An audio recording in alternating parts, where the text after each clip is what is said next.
Hello everyone and welcome to Matchbook Flashback. I'm your host Alec Ogg, and I've got this big collection of old matchbooks I bought at an estate sale. There's hundreds of them. They're here in this big glass jar, and the matchbooks are all different colors and designs from all different times and places. But the thing is, when I strike each match, the flame begins to swirl hypnotically. And if you look into the flame, you can see a story unfolding in there, trapped like a memory in the matchbook. Let me show you what I mean. I'm gonna grab one here. Reaching into the jar, reaching deep into the jar. Okay, I grabbed one. All right. This one is from Arizona. It says Mesa, Arizona Blood Bank. It's kind of your typical white paper matchbook. It's yellowed a little bit with time, so I think that, oh yeah, it says on the bottom, trademark 1985. So it's from the 80s, and it has like a red blood drop logo, the kind of give blood type logo, and on the top here there's a phone number to call if you want to give blood too. But yeah, Mesa, Arizona, that's out in the desert. Well, let's go ahead and light one of these Mesa Blood Donation Center matchbooks and see if there's a story inside. Now, when I strike this match, I need you to look deeply into the flame. That's where the story will be. Look deeply into the flame. Deeply into the flame.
Back in 1985, I was 19 years old.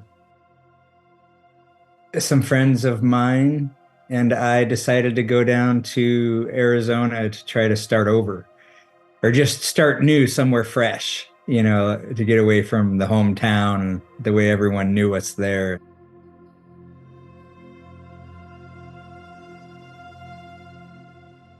Before all this, I came from a family that, to start from the beginning, that was pretty hard raising. I had an abusive father, and my mom was like an angel and he was like a devil. Pretty much. His came from the way he was raised in Georgia. That's why he was it's like a type of heredity, So I was pretty wild, and I didn't have any real spiritual direction at all. And at that point in my life, I had refuted all outside self-proclaimed authority over me, basically because my very parental influence was not trustworthy. And so that actually turned into a strength in my life, to where I was self-reliant. So that being the preliminary, my friend I knew since the 5th grade, he was a boxer champion, big guy, 190 pounds. And his brother and I, we were really good friends. And we took off down there in this little truck, and the truck was really small for us guys. So one of us was always in the back, the bed of the truck, and it broke down a couple times, and we ran out of money pretty quick. By the time we were at the other end of California, coming from Washington State. And so we had enough money and gas we made it to Mesa, Arizona, which is a suburb of Phoenix. We really wanted to start over fresh and not be like stealing or anything, and why I say that is because we ran out of money and we didn't have food and we didn't have a state ID. And so we couldn't go to the food banks. They wouldn't accept us. We tried churches and things, and instead of stealing food we starved instead. We drank water like from gas station. I know this is not something, now that I'm into organic stuff and all that, like you don't want to be drinking chlorinated water out of the sink of a bathroom at, like a gas station bathroom, right? And but that's what we were doing. And we were looking for work anyway, like trying to find work. We didn't have anywhere to live. And what happened is after a certain amount of time of not eating, it was like our thoughts disappeared. Like we didn't think at all. It was just, we're in this like state of being. And I say this now, but then that's just the way it was. And I didn't understand any of this. And so thinking, it was weird. It was like we had nowhere to be, no responsibilities, nowhere to go. We had nothing pulling on us, and we were just in this state of being. Like after a while, we weren't even searching for food anymore or money for food. And our hunger was gone. It just disappeared. And so we're driving along, and all of a sudden I got this idea out of the silence of my own mind, because there was no thoughts. And it was about going to the blood bank. And it was like an upload, money, give blood, money, And so we went to a phone booth. They had phone booths in those days, and looked through the thick phone book, and we found and called, and we went down there. It was a plasma bank where they spin the plasma out and then put the blood back in your body. And they handed us these forms that said you had to have eaten 3 square meals a day for 7 days straight before you could do that procedure. And over there to the left was a big rack of bread, and from a bakery, from top to bottom, a rack of bread. And we looked at each other and we just signed. That was the one thing we did. We lied. We were trying, but we had to. Yeah. How many days do you think you went without eating? A couple weeks. Weeks? Yeah. Oh my God. Yeah. But the thing is you lose your sense of hunger. You got to have water, but if you have water, the hunger goes away. It's interesting. I found out later that the yogis have different ways they access deeper states, and one of them is food deprivation, where their mind goes silent. The whole thing is, so we stumbled on that, and so we go in there, we're waiting, or as soon as we handed our clipboards back, we just went straight to the bread rack and started eating. Well, if I would have been dialed in on nutrition, I would have known about how the body functions. All the blood goes to your digestive tract, most of it, to digest. And I didn't think anything. And so we go back there, and there's 4 rows of those reclining chairs, or those bench seats. There's a lot of people back there plugged in. There's 3 workers with white coats running around tending everyone, make sure everything's okay. And I was in the center, and my friend was behind me, and I don't know where his brother Corey was. My friend Rick, he was behind me and over one. And so they stick, those needles are as big as a fork prong. Have you seen those needles? Yeah, the plasma ones. Yeah. And so they stick that in and start draining the blood. And I'm still pretty much in that state of being, not thinking much, you know. And all of a sudden, I started getting queasy. I never had passed out in my life, but before then, I've come close when I smashed my finger once, like the pain wave. But I knew I was going to pass out. I just knew it, and I was trying to focus and center so that I wouldn't pass out, right?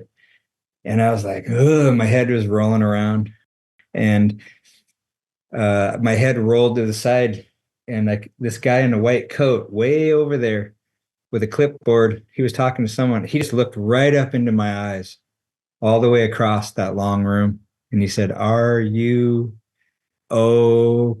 And before he could say K, I was trying to shake my head no, and I just this series of things happened simultaneously. Well, first of all, my visual went like a blank TV channel, these specks, and started spreading out over my whole visual field from the very center. And then in my hearing, I kind of felt it, but I also heard it. It sounded like Velcro ripping apart, like like rip, and it as I ejected out of my body, that was the sound it made. Boom. And it was like it ripped apart, like tore it separated or severed or something. And I was instantly flying like at whatever speed, millions of miles an hour, it felt like speed of light or whatever.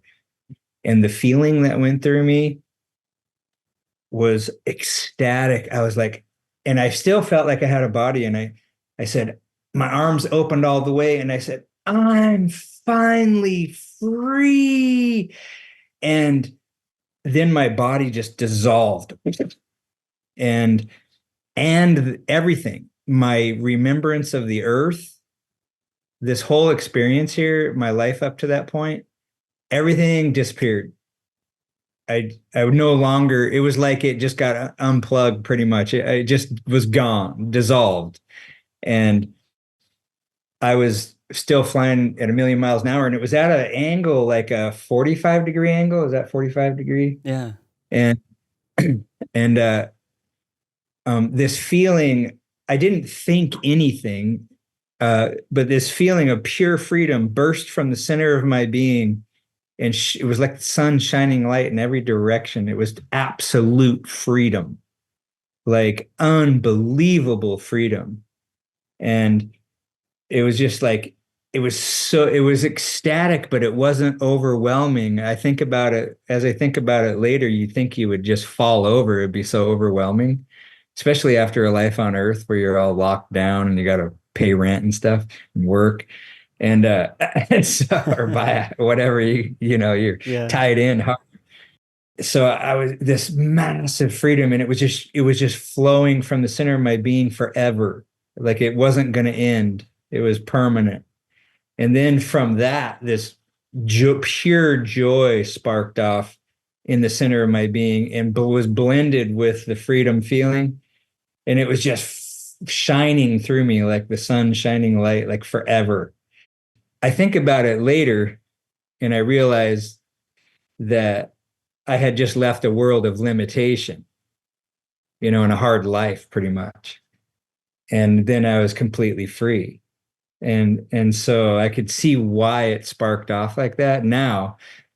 And so I'm going a million miles an hour, and then everything was stabilized, like the joy and the freedom. It was like just flowing like out of a water hose or something, just like a river or whatever. I became inquisitive, and I like inverted my attention and looked in my body, or looked inward. And I was like these speckles of three different colors of energy specks, like just vibrating. And it was like I looked around inside the body or the thing, whatever. I inverted my attention and looked around, and then I focused forward, and it felt like my body, when it was traveling, or the energy blob I was, or whatever, when it was traveling, it was folding on itself.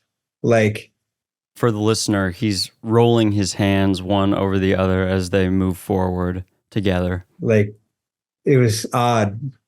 And I didn't have any human ideas or human thoughts at all. And no thoughts, period, actually. I was still in this state of being. At that point, when I look back, when I do a comparative analysis now, I realize it's as if I had never not been that being. Like this experience never happened. I never had not been that being. You know what I'm saying? Yeah. Like we forget that part of ourselves now, unless we do the work to bring it through. But then it's still not the same because we're this and that. You see, like Yeah. so if we discover our nature now, then it's different than when you completely let go of your body. And because we do it through our body. And so anyway, that's, anything I'm saying that is a postulation is after the fact. During it, it was a direct experience and there was no thinking. And so I'm flying, and then I got curious as to where I was going, but not in here. It was just an inner pure curiosity. And as soon as that happened, as soon as that came forward inside of me, everything stopped. I stopped. Everything stopped. The freedom, the joy, any feelings. I stopped right below like this giant ball of energy. It was so huge that it was like the moon. It was so big. It was massive. And I could see the line of energy that it was reeling me back in, this part of itself, really. How I know that is as soon as I stopped, when I had the curiosity, where am I going? Everything stopped and I got a complete full being realization, like an upload of exactly what my curiosity was asking for, the answer to the curiosity. And it was on every level, feeling, thought, visual, like all at once, boom, like one package. What the vision, when you break it down into linear form, the vision was that big, larger ball of energy was me. It was the true being that I am, and that the me that was being reeled back in. I saw the vision. Okay, first of all, I could see that this ball was pressed against the edge of this dimension or universe. Like it was pushed in like this. There was a membrane it was pushing against, like it nestled into this universal dimension or something. And it had shot. This is the vision I got. It pushed itself against the body of this universe and then shot a beam a beam of energy it was way into the body of the universe, because it felt like it took I was traveling for a long ways. So it invested part of its energy as this body and this person. And so the vision I got was the energy it injecting the energy into this universe and then forming a body, and then my life, like I didn't get anything about my life. All I got was that it invested energy as what I was and was retracting it back in. Like it did its thing and it was pulling its energy back in. When I got the upload, and I could see the visual of this giant ball pushed against the membrane of the universe. It was more like a force field, kind of like the edge of an energy field. So at that point, everything shifted, like I was shifted into another place. And it was like the universe without stars, like the void. Some people call it the void. but there, it wasn't empty. There was pure energy in there, like pure, undefined energy, like raw. And everything shifted like in a few movements, like whoop, whoop. And I was somewhere else. And so now my awareness, my consciousness, or the being I am, is my awareness is in the void. And I was like looking at the right side of my body, but I still didn't know it as a body. I could just see it. Part of my awareness was in there, and most of it wasn't.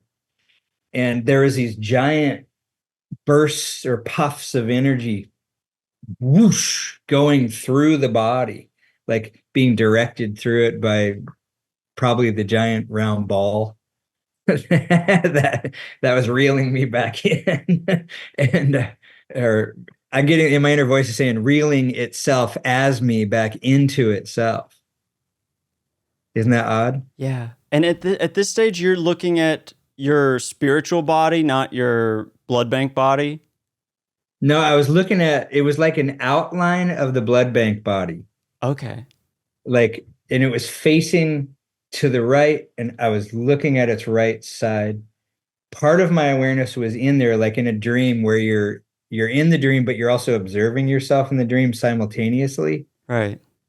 Like your dual awareness, and you're an observer and a participant, and which is an interesting idea. I'll probably think about later. Yeah. After this interview, like, observer and a participant. So there's huge, massive puffs of energy were going through, like inflating the body, like whoosh, and my body was just, or that body over there, which I didn't know was a body. I was just in a state of being, like observing, and I was feeling it. In about, I think this probably the third one drew my entire awareness into that form, the form of the energy body of this body, because it wasn't a physical body looking body. It was like an energy body that was this body. So it looked like it, but it didn't have color. Like it was like a outline or something. And so I was in the body all the way, boom. And it felt like I was looking out eyeballs, but I don't know if I was just still, I could see. And I could see anyway, so I can't tell if I was looking at eyeballs or not. And so I heard this noise way over there. I heard this noise, and my curiosity tuned into it. And then I just traveled instantly from where I was near the noise that I heard, like boonk, like teleportation would be like. Yeah. I just instantly located myself somewhere else. Just through my own curiosity, I went towards what I was focusing on, or what I heard, what caught my attention. What I didn't realize until later was that the part of me that orchestrated this whole situation, the larger me, was luring me back to my body, using my own curiosity to do that. And so then I heard another noise. So I was closer, I guess. It sounded like the visual I got was like this tunnel way over there, a tunnel in nothing. You know what I mean? It's kind of odd. Like in the nothing, there was like this tunnel. Like it's kind of odd. Yeah. And there was a sound. I could almost see it as I think about it right now, bouncing around in the tunnel and coming out the mouth of the tunnel into the nothing. And that caught my attention even more than just a sound.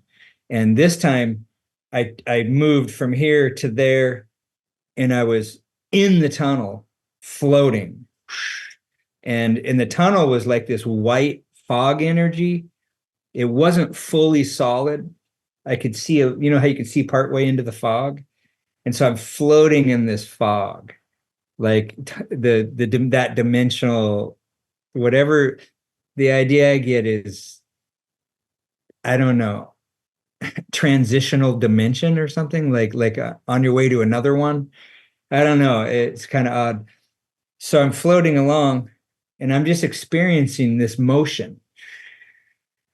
And I ran into okay, so I'm floating along in this, I'm in the nothing, floating in this fog tunnel now that I got lured to through a noise. And I ran into my right leg. Yeah, I have to like remember. So in this world, there's my body on the couch or the reclining seat that you get your blood drawn from. But in that fog dimension was nothing but just foggy, that tunnel. But it was like in that one spot, it was where my leg was in this world, in that fog tunnel. Like the dimensions were overlapped or something, or crossed, or it's a multi-dimensional idea, so it's hard to word linearly. And so as soon as I ran into my leg, I felt my whole body.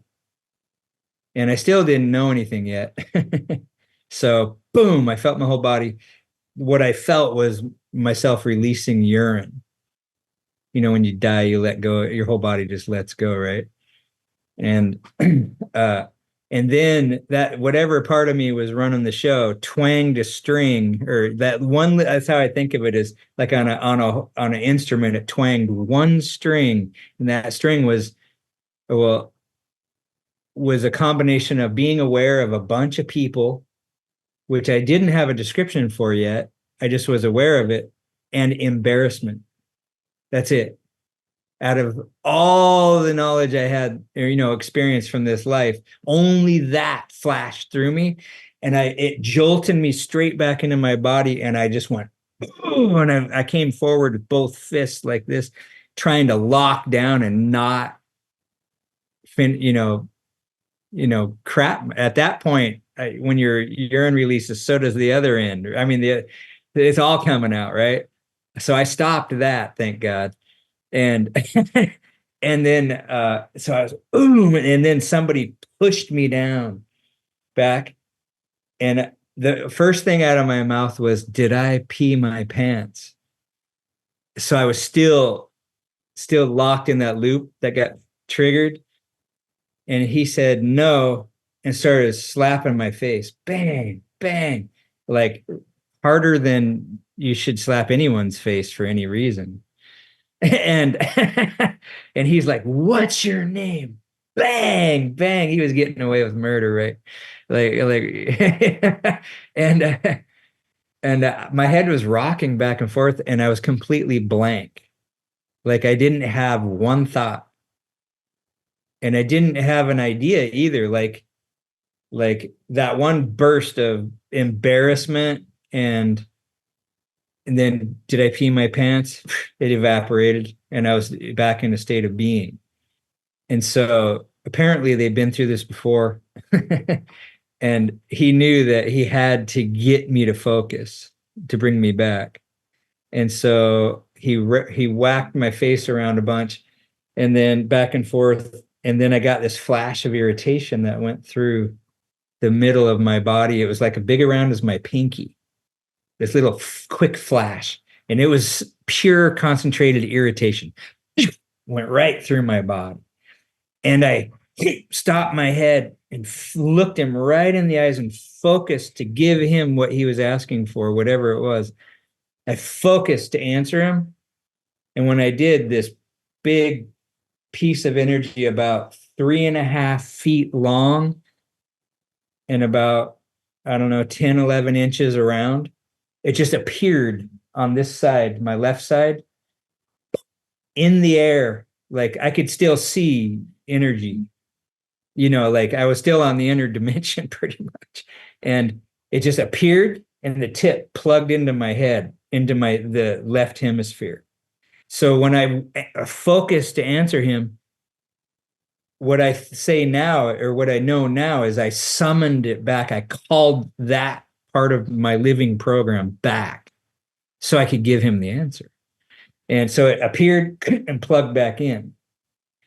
And I had the answer. I said my name. And he knew I wasn't back all the way. He started slapping my face again. And this time, I don't remember if it was him or another guy cracked a smelling salt and put it under my nose. And that's some nasty stuff. I think it's ammonia or something. And I was like, ugh! And then there's still, this guy still crack. I guess there was the guy who hits you and the guy who does the smelling salt. Like, and he's like, wham, wham, where are you? Crack, crack. And so they got me to say my name. They pulled me back that far. And then I got the same flash of irritation again. And, big around is my pinky, this flash of pure concentrated irritation right through the center of my body, like out the top of my head. And I stopped my head from rocking and focused. And when I focused this time to answer him, another piece of energy appeared, but it was shorter. It was like a foot shorter or so, like 2.5 feet. And the other one, I forgot to mention, it was opaque white. Like it had no color to it. And this one on this side had this swirling energy, like not even a color, but it was not white. It was going back and forth inside of the capsule of energy or whatever, this thing. It appeared and plugged into this side of my head, and then I had the answer, just like on the other side. So I might not have said it that way. On the other side is when it plugged in, I had the answer. I think I did say it. Yeah. And then I had the answer, and I told him, Mesa, Arizona. And then he knew I was back. And then one guy looks at the other guy and says, should we keep taking blood out of him? And they had disconnected the one, and they said, yeah, it won't happen again. And so they spun it out, put it back in, and then took another pint out and spun it out and put it back in, and I didn't die again. I was perfectly clear. And I was just sitting there fully thinking about what I just experienced. And I didn't mention that when I came to, my friend Rick behind me, he was saying, John, but he was plugged in and he couldn't come to my side, right? He was trying to help bring me back. I remember that now. So I laid there. I was in shorts and a button-up shirt. And back in those days, I had long blonde hair, white blonde hair, and it was 120 degrees outside. It was hot. It was in the summer over there. And I had thongs on. And so I got up to go get my money when I was done.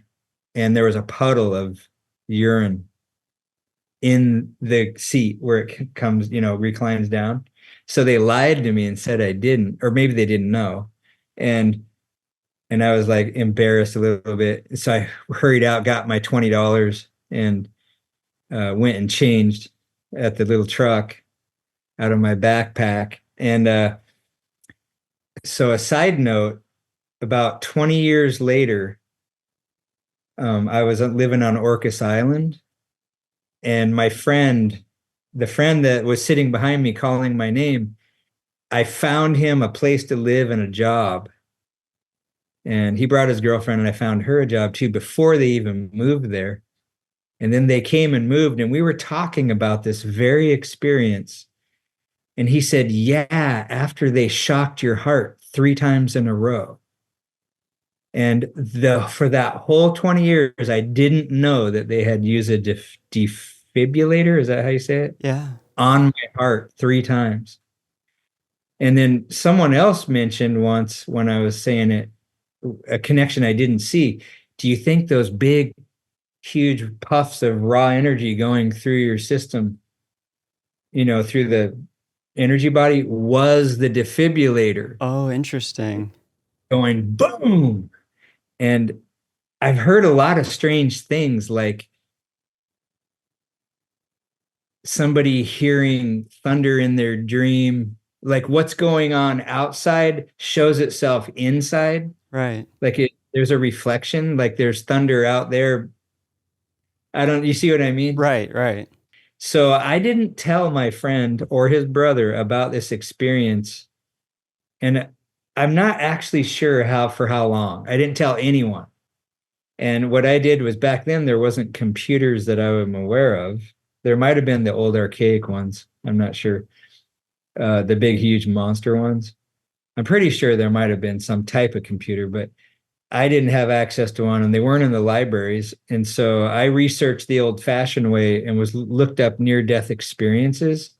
I was very interested to understand my experience, but I just didn't find. I searched high and low. I asked people, do you know anyone that's ever had a death experience or whatever? Everyone I met after then, I would depth charge them and ask them all these loaded questions, to try to see. And so I was really wanting to understand what happened because I experienced myself without remembering this personality structure or this earth experience. And it was like I never had not been that being. And so now, after a little bit of a hard life, and I was only 19, I wanted to understand what that was. And so I went on this hunt to find a teacher because I instinctively knew that there was someone out there that understood and could show me something about this. And I hunted and hunted, and I asked everyone I came across. I was like on a mission. And one day I was at a friend's house, and some friend of his came over, and I asked him, I asked him some questions again, like I did everyone, and he says, "Yeah, I have teachers." And I just jumped him. I was like, what is it what is the knowledge what do they teach you? And what's their, blah, blah, blah. And he told me to calm down, just calm down, because I was so intense about it. And then he was talking with my friend, and then I didn't see him do it, but he wrote down this address on a piece of paper, a little piece of paper. And when he's leaving, he handed it to me and says, "Don't tell him I sent you." And that was the Washington Psychic Institute. And strangely enough, it had been in that same place for 11 years in my hometown. I walked by it all the time and I never saw it. I never knew it was there. Never heard about it, nothing. And so I started training there, and man, I was bouncing off the walls. I was so inquisitive that I became a nuisance, I think. And they took me into a side room one day and said, if you're going to be here, you have to learn a couple techniques. And so I went on a massive journey, and I'm still on it. After all these years, since 1987, when I started training, every time I work with someone, I discover something new, at least one thing. And so the real teacher is your own intelligence. That truly we teach ourselves. And you could think of it on a surface level, or you could think of it that there's a deeper part of us that is running everything, like beating our heart, surfacing ideas in our mind on that higher level, or that creational level. There's full communication with all the other beings, even animals and everything. It's almost like the deeper part of us is growing itself as us, through us. And we are nature. And everything is nature. Like, it's amazing. I get goosebumps right now just saying that out loud, or just contemplating it. Like, it's amazing. We're literally made of the source of life, the very energy that creates universes and atoms and bodies and weather and planets. And like, we're literally made of that energy. And so obviously that would point to that we hold the same potential. So nature is a creative power. And so we literally show the fact that we're made of source energy, the creative power of life, the nature of life itself, because we create too. And so it depends on where you want to take it. You don't have to wake up in this life, because it doesn't matter, because there's a part of us that is fully awake and connected no matter what. That's the part that gives us more ideas about what we're focusing on, our intuition, our realizations, our insights, our knowing, direct knowing. That's the inner language. That's the deeper part of us speaking to this level of itself as it's holding it in balance until it becomes self-aware and can stand on its own. And like a parent. And it's really interesting. And Yeah. It's fascinating. yeah, it's amazing. You mentioned kind of seeing that moon-shaped piece of energy that was maybe a bigger part of you or your higher self, for lack of a better term. Yeah. And you mentioned kind of like discovering that's always been you, and that you, John, speaking to me, are kind of part of that. Do you think part of the game or experience here is we get like the kind of the mind wipe, and it's trying to remember that we are that thing and be true to it? Yeah, I know what you mean. Okay, here's what comes to me. The first thing that comes to me is that you know how our nature calls through us for specific things? Like we know that's not right for us. We know that is. And that's that larger nature calling through us. It actually is our nature. And so what I discovered is we are what we are. And if we're living in a way that does not match our nature, there's a conflict. It's going to be, you're going to have a lot of problems, probably like feeling negativity or conflict inside yourself. We have like the inner guidance system is really simple. It's when we think a thought, the beginning of the alignment process, we hold a focus. And then the immediate thing is that we do a comparative analysis with our nature, and not just the nature that we might think we are, but our actual nature. There's an instant comparative, and that comparative produces the positive or negative feeling. If it's a negative feeling, it means it's not in alignment with your nature.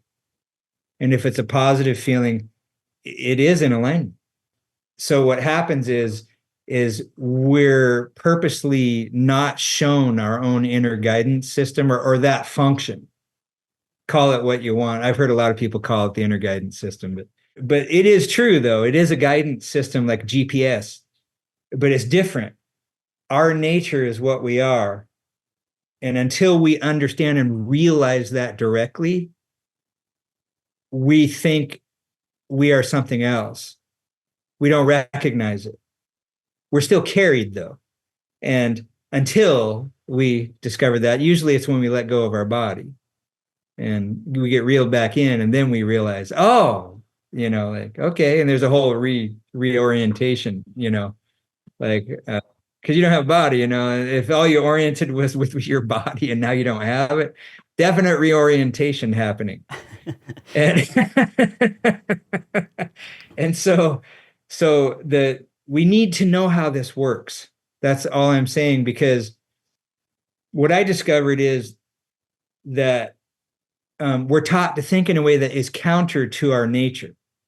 And when we're in alignment with the nature that we are, we're in alignment with the big nature that we're a part of. Mm.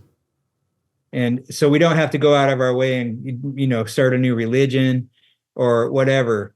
We can just find the harmony find out what am I, the ancient questions, like know thyself basically is the answer. And so self-discovery is, it's a path and it's not required. What I mean by that is we can live a complete life and gain great knowledge on the larger level about living a life not knowing who you are. Mm. There's a discovery there that can be used later on in evolutionary experience and will be. And or if you're like me, and you're tired of banging your head against the same wall over and over, you're going to find, what I did was I searched the world out there and I didn't find what I was looking for. And finally, as a desperate, like even after energy work training, I was still in objective perception. I hadn't discovered the internal perspective yet. And I kept looking out there anyway, reflexively. And I was even asking outside self-proclaimed authorities or people who had the answers. And thank God my teachers at the first school, I would ask them questions like narrowing it down. Is this possible? And they're like, well, I don't know, John. Why don't you try it and then let me know what happens? See if it is possible. And they would not give me answers like that, definitives. They would not allow me to play out the outside self-proclaimed authority with them, or that they had the answers. They were like, you have your own connection. Your answers are embedded within you, and you have direct access to all knowledge. And they would not let me play that game out. Thank God they stuck to their guns. And now I have a direct relationship with that part of me that knows all things. And most of the techniques that I know are variations. A lot of them I just learned directly, like as a structure. And then, like they said at the Psychic Institute, this is psychic kindergarten. You're supposed to outgrow this stuff and become more. And I didn't know what they meant at first, because it was it was everything at first. And what they were saying is you just learn the basics of your own structure, make contact with, open communication with the part of you that knows all things and that chose this life to start with, and that is the being you really are. And then now that is where your information comes from. Self-knowledge comes from there. I tell you, my whole life has been so interesting. Although I've gone through waves of like, do I really, after you've experienced, after there's more, sometimes things can be hard here because it's made to be hard, so that we struggle and we have to really, we don't have time to connect, with our own self. We're too busy. And also we have to overcome our objective perception training, which is we got to know ourselves in relationship to everything outside of us, not referencing the true nature that we are. And so we have, like, I swear I worked on my system for 20 years straight, undoing programs. And I finally, in desperation, I was like, is there any end to the shit I have to deal with? I mean, I have to undo within my structure. And finally I asked, in the Christian knowledge, knock and the door will be opened, ask and it will be given. It took me 20 years to ask. And I'm not kidding, 20 years, maybe give or take a couple months or whatever. And when I was in that frustration, my inner voice just piped in and said, well, since everything you learned was, what I just said to you was in reference to, you got to know, everything you learned was not referencing your own true nature. So everything you know is not accurate. Everything. And so I got this idea, I saw this vision of a toilet swirling and flushing it all, because none of it is accurate. Everything I compiled and I have on the shelves of description and everything that I've concluded. That's another thing my inner being told me one day. This is like 7 years ago or longer. It's I was outside, tuning in and doing energy work, and it told me, don't conclude. And that threw me for a loop. I was like, well, how can I not conclude? Come to a conclusion. And it showed me when I asked that question in my own intelligence, like, how can I not conclude? I have to like function, like I can't just walk around like and not. And it showed me that when you make a conclusion as a creator, we're made of source energy, and so we're creator beings. It showed me that every time we make a conclusion, we create a power energy lock that's a self-fulfilling or a conformational loop. It sets this thing into motion where you line up experience that proves what you have decided is true. So you ignore everything else, and point at what matches what you know to be and say, see, I told you. And that's just how it works. But see, it's not a mistake. It's designed to be that way. And we're supposed to, this was made for us to be conscious of what we are and to do it on purpose, not to do it by default in total unconscious awareness, like just living, like, and just making decisions. Like at that point, the real decisions are like what toothpaste you're going to pick and what shampoo you're going to use and like what time you're going to go to bed, not what am I aligning for my life? What am I in the process of creating? There's a big difference, but you're still choosing. Like, like this is this is by default, and this is on purpose. Yeah. So, yeah. Did yeah. I dance all around that question, or did I? No. I'm totally with you. I was just curious what your response would be. Do you mind if I ask you a few more questions? Sure. Okay. How did that bread taste when you hadn't eaten in weeks? That's a good question. I don't know, like bread. Okay. I don't really. The flash I get is more of the texture, like it was fresh. Oh, and the smell. Now I can remember the smell, and but I can't tell if I'm the taste I'm getting is something I'm pulling from somewhere else. Like I don't fully remember at that moment, but all I know is that our stomachs went from flat to bulging, like because it was like the only food, right? Yeah, I was just curious, having never starved myself for weeks, what that's like having your first food. But yeah, from what I hear, you're supposed to eat little tiny bits until your body like wakes back up. And we didn't do that. when you shot out of your body like a cannon or something, were you visually leaving Earth and going towards outer space? What was the visual when you shot out?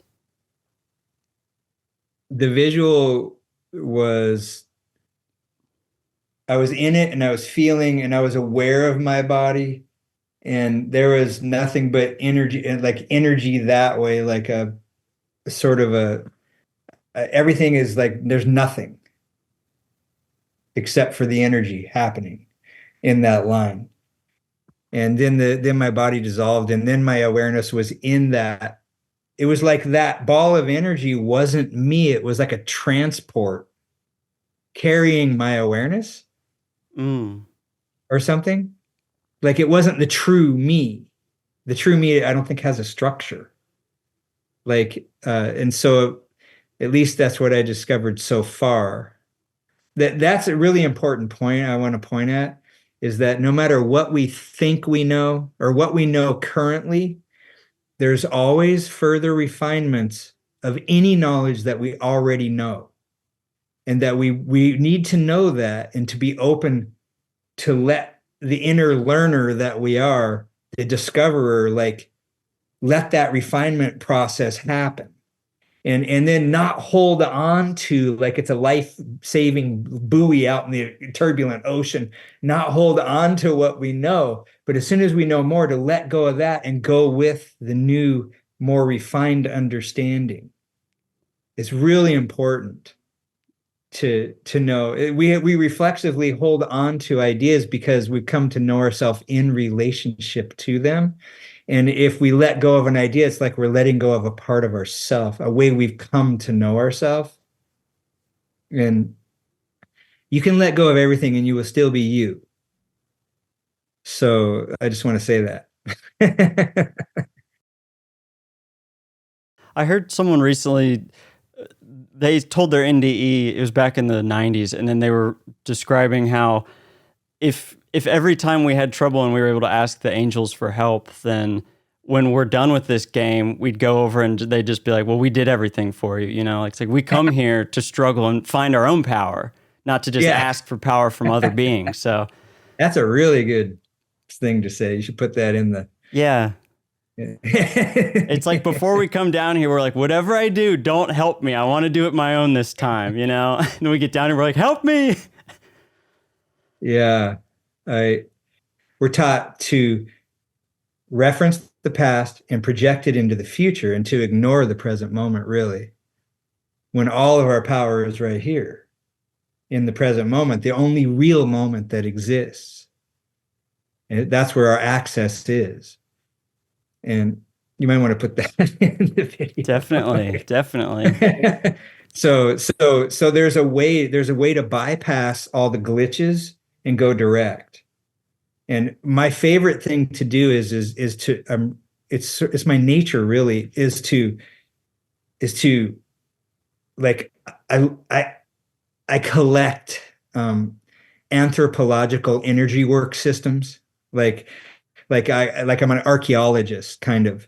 Like, I've learned so many from different countries and different cultures, and that's fine and dandy, and they have their own symbology. And I don't know, I kind of like to understand that stuff. It's probably because I have other lifetimes as those in those cultures, but maybe, who knows. Anyway, but my nature wants to de-symbolize everything, like take away the symbology and distill it to the direct. So basically, it makes it accessible to anybody, and also it doesn't offend their religious beliefs. So my deal is to go direct and to be able to interface with anybody. Basically, what I'm doing is sharing liberation.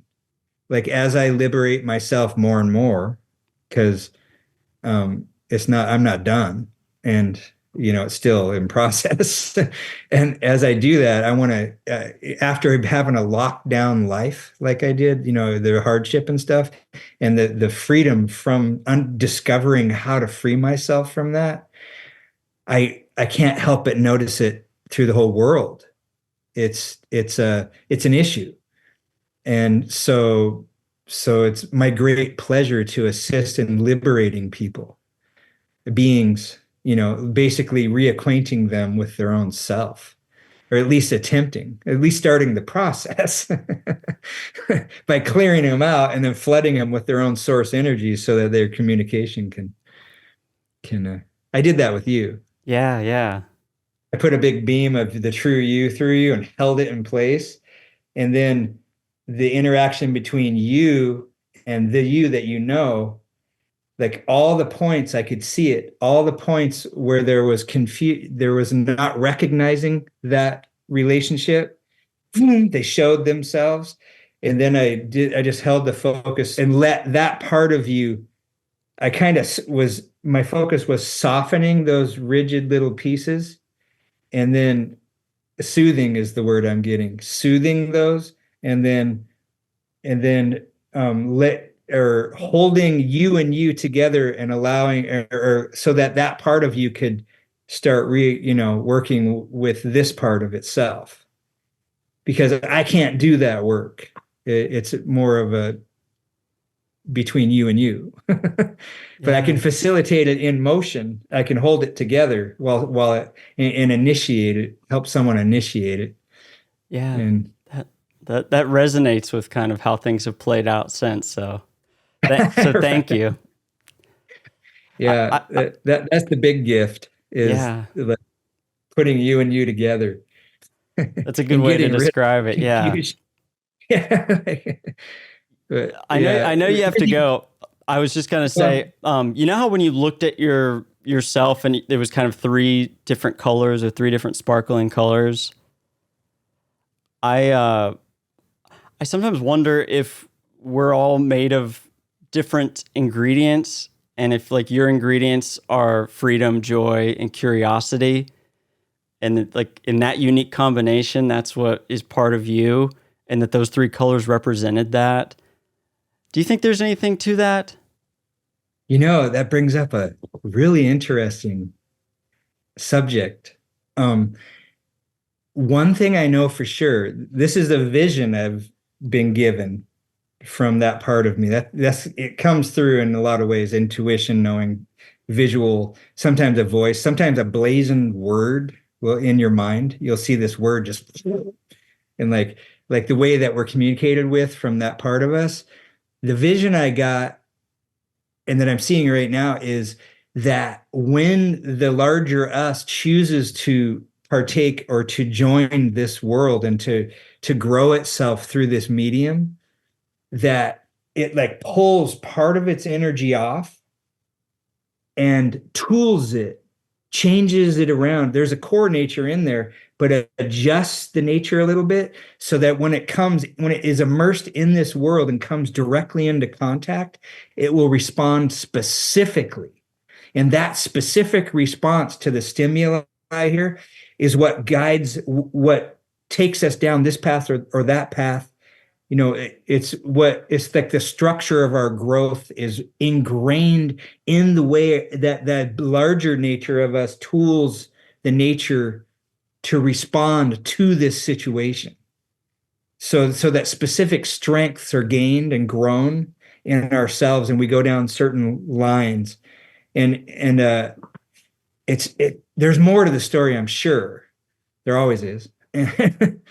So yeah, I think you're right on it. That so part of the tooling would be for me, well,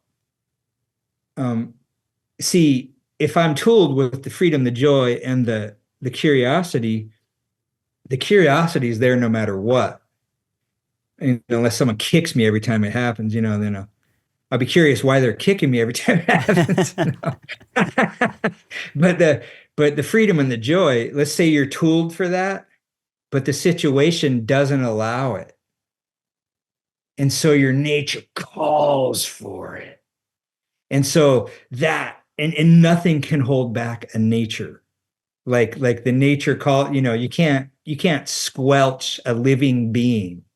Like you can try and it might last for a little while, but you'll become a prisoner holding down the prisoner because that'll be your whole life. And so I mean, nothing can stop nature. And I mean, when the nature is calling for what it's tooled to call for, then against all odds, like like nothing will stand in the way. At least the being for sure will try, or long for it at least. If they don't see, it's really complicated because we hold a lot of stuff inside of us, and we could have a lot of power, but at the same time have a counter understanding that personal power is dangerous. And so we won't let ourselves express, you see? Yeah. Or you know what I mean? Yeah.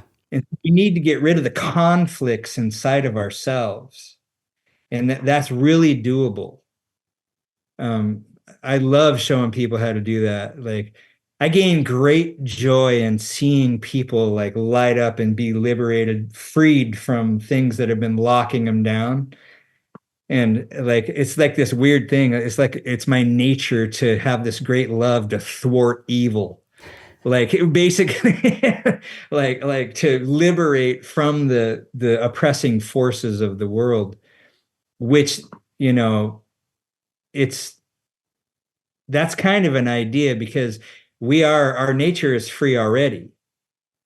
And so it's just recognizing that and how that is. That's what brings us home. And Yeah. It's so fun to contemplate, especially with people that have dipped into the other side. So I can't thank you enough, John. This has been really fun, and I was wondering if you could leave us with a message from your experience that you feel like is it distilled down for the audience. There's nothing that you cannot achieve or bring into reality. If you need healing, you can have it. If you want to interface directly with the source of your being, actually, it's already happening, and you can become aware of it and dial it in. You can heal yourself. You can get assistance from people like me. You can, how you'll know the right one is if they point back to your own power and put your power into your hands right away, not 10 years down the road and $5,000 later or whatever that you would have to pay. Like the right person to discover or learn with is the one who points to your potential and hands your power to you in your hands simply by pointing it out to you for yourself. Like it's the most important key if you want someone to help you, is that they recognize how it works and what their power is within themselves. And so they're able to help you realize that also. And not to create a dependent, but to create a peer, an equal. You know, we're all equal anyway, but a equal on a conscious level. Like it's, so we can have what we're looking for, and you can do it on your own. You can let life bring it to your doorstep, or you can call me and I'll help you out somehow or other.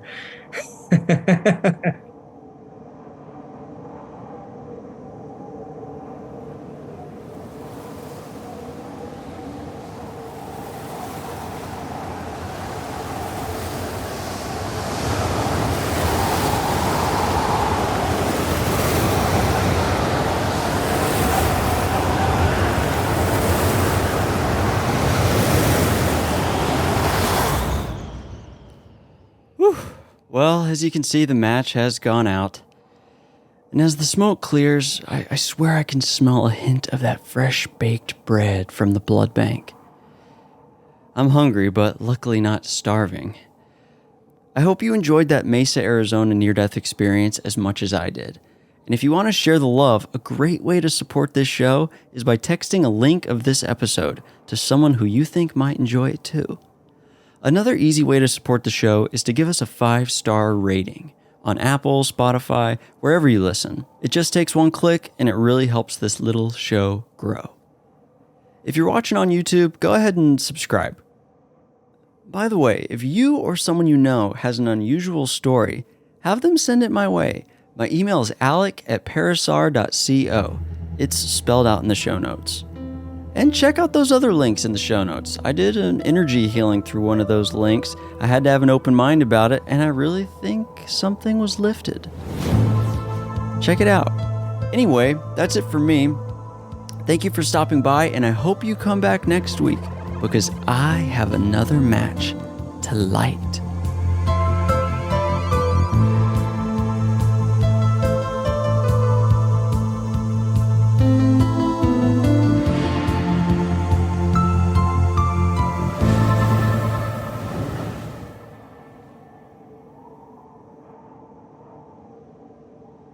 So what I do is I do energy work with people all over the world in any kind of way.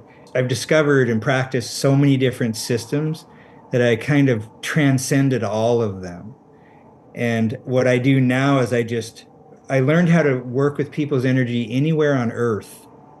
And what that is it's not linear. It's like tuning in a radio station on that inner level. And I literally see the person right in front of me when I'm working with them, literally, and work directly with their energy. And we're dragging our entire past with us, literally. Like it's still connected. Our energy is strung out all over the place since birth. So we have two main frequencies going on: super high frequency and the earth level frequency for our bodies. And so we want to flush those through the whole system and use those energies to flush the garbage out, the sludge or the buildup of an entire lifetime of mixing it up in this world. And this is really important. And it's important to learn how to do it yourself even more so. But I mean, but someone like myself, hopefully there's more than just me out there. I'm sure there's millions of us, and that knows how to keep their energy out of it, because that's the whole purpose, is to assist in that person's unification process with their own deeper self and keeping your energy out of it. That part of you also is your true teacher. It's where all the ideas come from. It's the energy that beats your heart. and that loves you unconditionally no matter how you are.